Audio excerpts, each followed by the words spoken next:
Hi, my name is Susannah Joffe, and this is Questions on the Red Couch.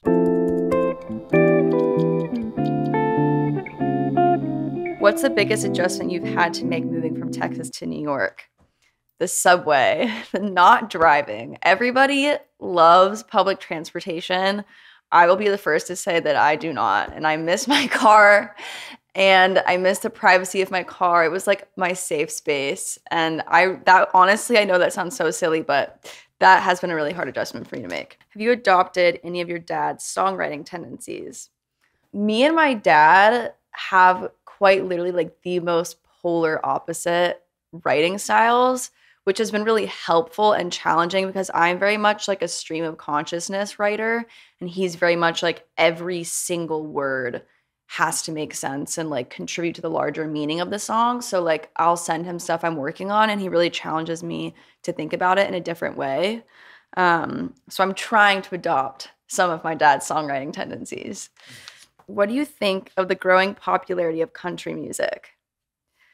This is honestly something that I've talked about a lot with my friends. It feels like there's this cultural shift towards this like Southern aesthetic, and like at the same time, I feel like people are super critical of the South for the wrong reasons. Like obviously there's a lot of reasons to be critical of the South, but I think people like kind of like shit on it, but then like love to like wear their cowboy boots and their bolo ties and whatever. And I'm like, like I'm from Texas, and like I had to grow to learn to love it for the bad and the good. And I think the good is the country music, and I think it kind of reflects that Southern hospitality and warmth. And I think we're just living in kind of a dark like world right now.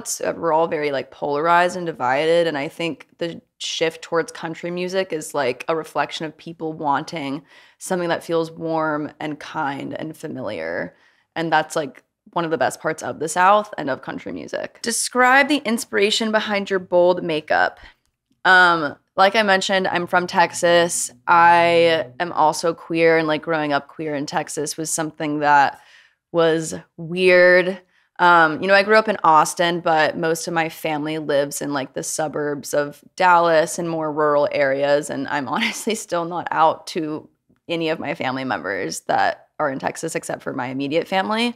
And so I kind of wanted this persona of Susannah Joffe to be a reflection of my queerness in the context of growing up in the South. And also a reflection of kind of the DIY indie rock scene in New York. And so I try to incorporate some post-punk kind of club kid influences in my makeup and my style, and mesh that with traditional Southern wear like camo and bolo ties and cowboy boots and whatnot.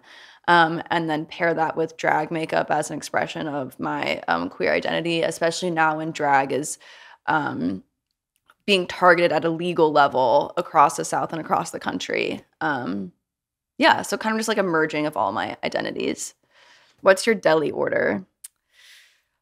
I think honestly a bacon, egg, cheese on a roll, because I don't know, the bagel doesn't do it for me, but I also I go through weird phases with eggs, and I'm kind of in like a freaky anti-egg thing right now. But when I'm not in a freaky egg thing, bacon, egg, cheese on a roll is my go-to. Describe your creative process.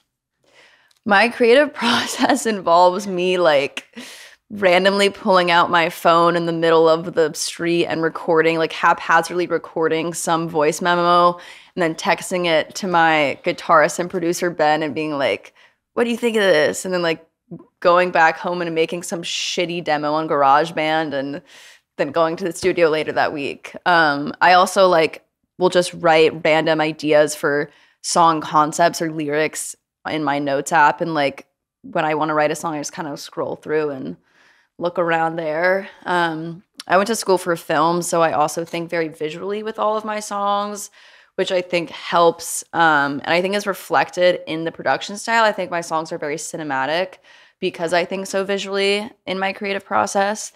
And I think with the new stuff I'm working on, it's like a lot dreamier and fuller and ethereal than the stuff I was making in the past. And I think like that's going to come hand in hand with really bold visuals. So I'm super excited about everything I'm working on. Oh, wait, Vay. If you got canceled for something, what would it be? That's a crazy fucking question.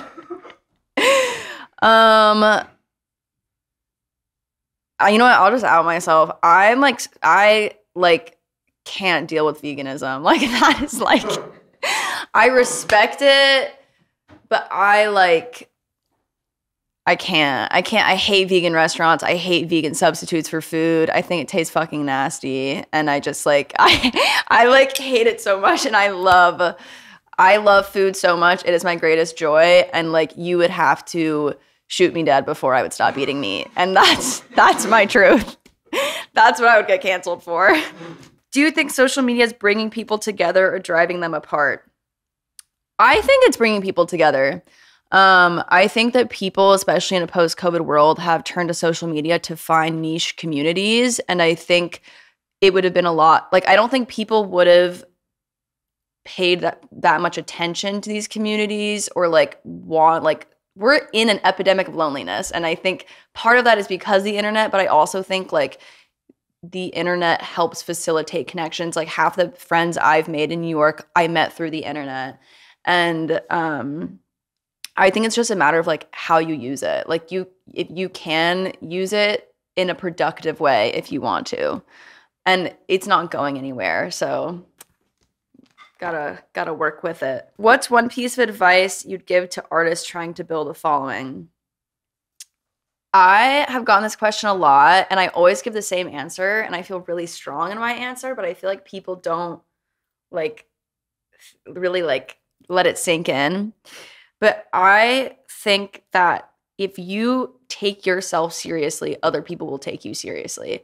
So if you are like posting on your Instagram like you are already a professional musician and like you're already a successful artist, even if that feels embarrassing because like if you have like 2 streams on a song or whatever, like people will start to view you as that. And if you aren't taking yourself seriously as an artist and viewing yourself as a professional, no one else is going to.